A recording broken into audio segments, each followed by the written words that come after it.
today we are going to discuss another lecture in our ASP.NET Core series, and now today we are going to start the introduction of the ASP.NET Core MVC Framework.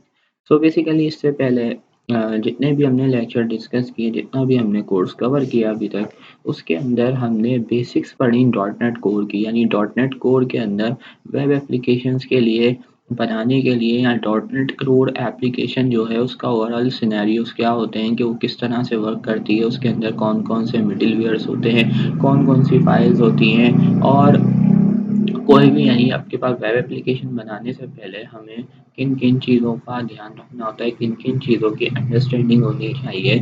तो वो सारी हमने इससे पहले के lectures के अंदर discuss की है। Now we will start by MVC framework. As you all know, MVC framework is an architectural software design pattern which is used to develop interactive application. So MVC full form क्या है? MVC is Model View Controller. Model View Controller it means कि आपके पास इस particular architectural design के अंदर तीन चीज़ें होती हैं, मॉडल, व्यू एंड कंट्रोलर, और इस it stands for model, view and controller. यानी इन तीन वर्ड का यानी एमवीसी का मतलब है मॉडल, व्यू एंड कंट्रोलर। और ये जो सॉफ्टवेयर डिज़ाइन पैटर्न है ये बेसिकली यूज़ होता है इंटरैक्टिव एप्लीकेशंस बनाने के लिए। अब इंटरैक्टिव एप्लीकेशन कौन सी होती है? जहाँ पर यूज़र इंटरेक्शन इन्वॉल्व होता है, और यूज़र इंटरेक्शन के इन्वॉल्वमेंट पे, इवेंट पे हम उस इवेंट को जो है हैंडल करते हैं, उसके ऊपर कुछ काम परफॉर्म करते हैं। लाइक आपकी एक वेबसाइट है जहाँ पर यूज़र जो है कोई प्रोडक्ट खरीदना चाहता है। So you will your customer will interact with the application, और एप्लीकेशन से इंटरेक्ट करेगा, ऑर्डर प्लेस करेगा, और वो ऑर्डर उसके पास आ जाएगा। So this is called an example of interactive application. The most important point that you need to remember is it is not only use for developing web based application. यानी जो आपका एमवीसी पैटर्न है वो जो है सिर्फ आपके पास web based application के लिए यूज़ नहीं होता। ये वो पैटर्न है जिसके थ्रू हम डेस्कटॉप और मोबाइल बेस्ड एप्लीकेशन भी बना सकते हैं। यानी इस पैटर्न को फॉलो करते हुए हम वेब बेस्ड, डेस्कटॉप बेस्ड और मोबाइल बेस्ड एप्लीकेशंस बना सकते हैं। The model view controller design pattern was introduced in the 1970s। तो आपके पास ये जो एक्चुअली में ये जो डिज़ाइन पैटर्न था वो 1970s में इंट्रोड्यूस हुआ था, जिसका मेजर काम था कि आपकी एप्लीकेशन को तीन कंपोनेंट्स में डिवाइड करना। यानी आपकी एक एप्लीकेशन है उसको तीन चीज़ों में डिवाइड कर देना, और वो तीन चीज़ें क्या थी? Model, view and controller. The main objective of MVC design pattern is the separation of concerns. और जो सबसे इम्पॉर्टेंट पॉइंट है एमवीसी एप्लीकेशन का वो ये होता है, उस डिज़ाइन पैटर्न का ये होता है कि आप सेपरेशन ऑफ कंसर्न्स कर दें। इसका मतलब ये है कि आपका जो डोमेन मॉडल है या आपकी जो बिजनेस लॉजिक है, डोमेन मॉडल मकसद डेटा मॉडल जो है, और जो आपकी बिजनेस लॉजिक है वो यूजर्स इंटरफेस से सेपरेट हो जाए, जिसको हम व्यू भी कहते हैं। As a result maintaining and testing the application become simpler and easier. Like आपके पास आप क्या करते हैं, अलग अलग तीन कंपोनेंट्स में जब अपनी एप्लीकेशन को डिवाइड कर देते हैं तो आपके पास जो है सेपरेशन हो जाती है कोड की, और कंसर्न्स अलग हो जाते हैं। लाइक आपके पास प्रेजेंटेशन व्यू यानी आपका जो व्यू है जहाँ पर आप यूआई क्रिएट करते हैं वो एक जगह है, ठीक है, आपकी डेटा एक तरफ है और आपकी बिजनेस लॉजिक वो एक तरफ है। सो अब जब आप ये चीज़ करते हैं तो इसको टेस्ट करना, इसको मेंटेन करना सिंपल हो जाता है और इजी हो जाता है। सो एक और रीज़न ये है कि हम जो है एमवीसी पैटर्न को फॉलो करते हैं। Let's understand with an example.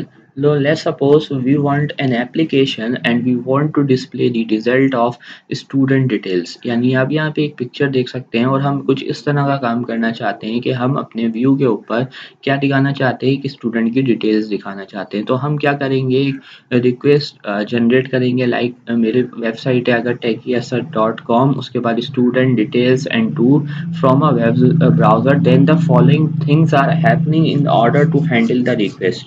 So MVC MVC के अंदर जब हम ये लिंक पास करेंगे तो कुछ ब्राउज़र के ऊपर या पास करेंगे तो बैकएंड पे जो है पीछे उसको हैंडल करने के लिए कुछ चीज़ें परफॉर्म होंगी। अब वो चीज़ें क्या होंगी, let's discuss it. So basically when your client, your browser issue a request, it goes to the controller, क्योंकि आपका जो कंट्रोलर होता है वो आपकी एप्लीकेशन के अंदर इनकमिंग रिक्वेस्ट को हैंडल करता है। यानी जो भी आपकी इनकमिंग रिक्वेस्ट आएगी वो किसके पास जाएगी, कंट्रोलर के पास जाएगी। देन कंट्रोलर कंट्रोलर क्रिएट्स दी मॉडल। सो कंट्रोलर फिर आपके पास मॉडल से बात करता है। लाइक देखो आपके पास, और मॉडल क्या होता है, वो सी शार्प की क्लासेस होती हैं जिनके अंदर हम जो है इम्प्लीमेंटेड प्रॉपर्टीज़, यानी हम डिफाइन करते हैं कि भाई हमारे पास ये मॉडल है। यानी जैसे स्टूडेंट, अभी एग्जाम्पल के अंदर स्टूडेंट मॉडल है और स्टूडेंट के अंदर ये पर्टिकुलर प्रॉपर्टीज़ हैं। देन आपका कंट्रोलर इंटरेक्ट करता है मॉडल के साथ और मॉडल इंटरेक्ट करता है डेटाबेस के साथ। अगर हमने डेटाबेस यूज़ की हुई है तो आपका जो मॉडल क्लास है वो इंटरेक्ट करता है डेटाबेस के साथ, डेटाबेस से डेटा लेता है। और मॉडल के अंदर सिर्फ हम प्रॉपर्टीज डिफाइन नहीं करते, मॉडल के अंदर हम लॉजिक्स भी डिफाइन कर सकते हैं कि हमें डेटा जो है वो किस तरह से रिट्रीव करना है। Let's suppose we can have a method और we can define how this particular instance will मतलब इधर हम जो है वो अपनी लॉजिक्स भी डिफाइन कर सकते हैं in order to retrieve the data. और once we have get the model, now we will pass that model data to the view. So basically हो क्या रहा है, रिक्वेस्ट आई, रिक्वेस्ट कंट्रोलर ने मॉडल को जनरेट किया, ठीक है, और देन दिस डेटा आपके पास यहाँ पर जनरेट हुआ और देन कंट्रोलर ने वो डेटा पास कर दिया व्यू को। अब व्यू क्या करता है, वो आपका प्रेजेंटेशन लॉजिक होती है। यानी आपकी प्रेजेंटेशन लॉजिक का काम क्या होता है, वो पार्ट होता है आपकी एप्लीकेशन का जो यूज़र को दिखेगा। यानी व्यू आपका वो एरिया है जो एप्लीकेशन का, जो आपके यूज़र को एक्चुअली में नज़र आता है, ठीक है। सो आपके व्यू से, लेट्स सपोज आपके व्यू से यहाँ पर, या हो सकता है कि आपने जो कंट्रोलर का एक्शन यहाँ पर यूज़ किया है वो डायरेक्टली जो है ना वो डेटा मांग रहा है। सो आप अभी इस पर्टिकुलर एग्जांपल के अंदर हमने जो रिक्वेस्ट इशू की है वो स्टूडेंट की डिटेल्स मांग रहा है जिसकी आईडी नंबर है 2। तो कंट्रोलर के अंदर वो रिक्वेस्ट आई, मॉडल से वो डेटा रिसीव हुआ और देन कंट्रोलर वो डेटा पास कर देगा व्यू को, और व्यू क्या कर देगा, एज अ रिस्पॉन्स इसको रिटर्न कर देगा क्लाइंट के पास। यानी क्लाइंट के पास वो डेटा रिसीव होगा और वो जो व्यू है यहाँ पर डिस्प्ले हो जाएगा। तो बेसिकली इस तरह से एमवीसी एप्लीकेशन जो है वो वर्क करती, डिज़ाइन पैटर्न वर्क करता है। अब ये नेसेसरी नहीं है, मे भी हो सकता है आपके पास मॉडल ना हो। Let's suppose we are creating a static page so in case we are creating a static page, we don't need the model data. So here your incoming request will come from the controller and is directly mapped to the view, and as a response you will get on the client browser. So हो सकता है कि कभी और हम static page बना रहे हैं या हम कोई ऐसा काम कर रहे हैं जहाँ पर हमें मॉडल डेटा की नीड नहीं है, तो फिर उस केसेस के अंदर ये जो पार्ट है आपका स्किप हो जाएगा। लेकिन आपको पता है जब हम इंटरेक्टिव एप्लीकेशंस बनाते हैं तो उसके अंदर हम ज़्यादातर डेटाबेस के साथ क्या करते हैं, इंटरेक्ट करते हैं। सो जब भी हम डेटाबेस के साथ इंटरेक्ट करेंगे तो हम मॉडल क्लासेस का यूज़ करते हुए डेटाबेसेस के साथ इंटरेक्ट करेंगे और देन वो मॉडल क्लासेस से हमें डेटा रिसीव होगी और वो हमारे पास व्यू के ऊपर यूज़ हो जाएगी with the help of controller. तो आप कंट्रोलर को इस तरह से भी कह सकते हैं कि व्यू और मॉडल के दरमियान जो मीडिएटर का काम करता है वो आपके पास कंट्रोलर है। यानी इन दोनों के दरमियान ये डायरेक्टली आपस में जो है वो इंटरेक्ट नहीं कर रहे हैं, लेकिन आपके पास कंट्रोलर जो है बीच में इंटरमीडिएटरी काम कर रहा है इन दोनों के दरमियान। Where MVC is used in the real-time three-layer application. In general, a real-time application may consist of the following layers. अगर हम in general बात करें तो आपकी एक रियल टाइम एप्लीकेशन होती है, उसके अंदर 3 layers होती हैं बेसिकली। एक presentation layer, another one is the business layer and last one is the data access layer. So what is the role of the presentation layer? तो presentation layer जो होती है वो आपके पास responsible होती है with interacting the user.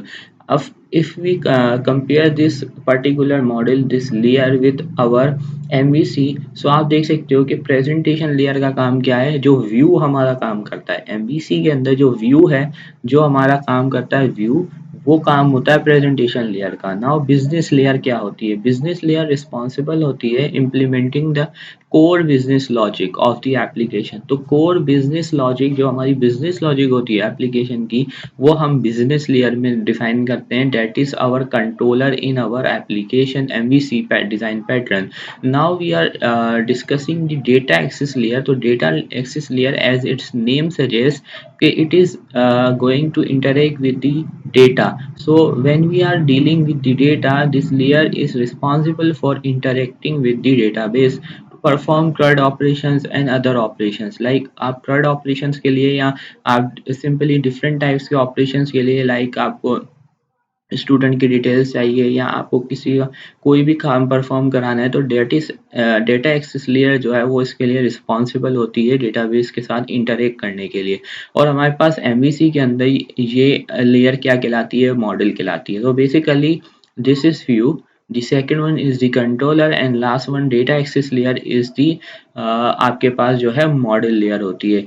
MVC design pattern is basically used to implement the presentation layer of the application. Please have a look at the diagram. So अगर आप इस डायग्राम को देखें तो बेसिकली एमवीसी फ्रेमवर्क जो है डिज़ाइन पैटर्न है वो बेसिकली इम्प्लीमेंट किया जाता है, use to implement the presentation layer, यानी आपकी प्रेजेंटेशन लेयर को इम्प्लीमेंट करने के लिए बनाया जाता है, यूज़ किया जाता है। तो जब हम प्रेजेंटेशन लेयर की बात कर रहे हैं तो प्रेजेंटेशन लेयर का काम है सिर्फ ओवरऑल लुक बनाना, यूआई। लेकिन वो यूआई को डेटा कहाँ से मिलेगी, ठीक है, और बिजनेस लॉजिक कहाँ से बनेगी? सो इस वजह से हमें फिर बिजनेस लॉजिक लेयर और डेटा एक्सेस लेयर जो है वो रिक्वायर्ड होती हैं। Now what is ASP dot NET core MVC? अभी तक जो हमने जर्नलाइज किया, हमने जो है एमवीसी को डिस्कस किया कि एमवीसी क्या है। So now we are discussing what is ASP dot NET core MVC. The ASP dot NET core MVC is a lightweight open source highly testable presentation framework that is used for building web apps and web APIs using the model view controller design pattern। तो ASP.NET Core MVC जो है वो एक light weight open source highly testable presentation framework है, जिसके through हम क्या बना सकते हैं? वेब एप्स बना सकते हैं और वेब एपीआई बना सकते हैं using the model view controller design pattern. तो ASP.NET कोर, जैसे कि मैंने आपको बताया कि हमारे पास डॉट नेट कोर जो है वो क्या है? ओपन सोर्स है। इसी वजह से जो आपके पास एमवीसी ASP.NET MVC कोर जो है, कोर एमवीसी जो है वो भी एक लाइटवेट और ओपन सोर्स आपके पास प्रेजेंटेशन फ्रेमवर्क है, जिसके थ्रू हम वेब एप्स और वेब एपीआई बना सकते हैं एमवीसी डिज़ाइन पैटर्न को फॉलो करते हुए। सो ASP.NET MVC फ्रेमवर्क जो है वो हमें क्या प्रोवाइड करता है? एक पैटर्न स्पेस वे प्रोवाइड करता है, तो हम जो है डायनामिक वेबसाइट्स और वेब एप्स बना सकें with a clean separation of concerns. तो this is the main point that we have discuss in the MVC, कि आपके पास हम ASP.NET कोर के अंदर इस फ्रेमवर्क को यूज़ करते हुए एक पैटर्न हमें मिल जाता है, एक पैटर्न मिल जाता है जिसके थ्रू हम डायनामिक वेबसाइट्स और वेब एप्स बना सकते हैं जिसके अंदर सेपरेशन ऑफ कंसर्न्स हो, यानी जो कि MVC को फॉलो करे। The ASP.NET core MVC framework provides us the full control over the markup. It also supports Fortress-driven development and also uses the latest web standards.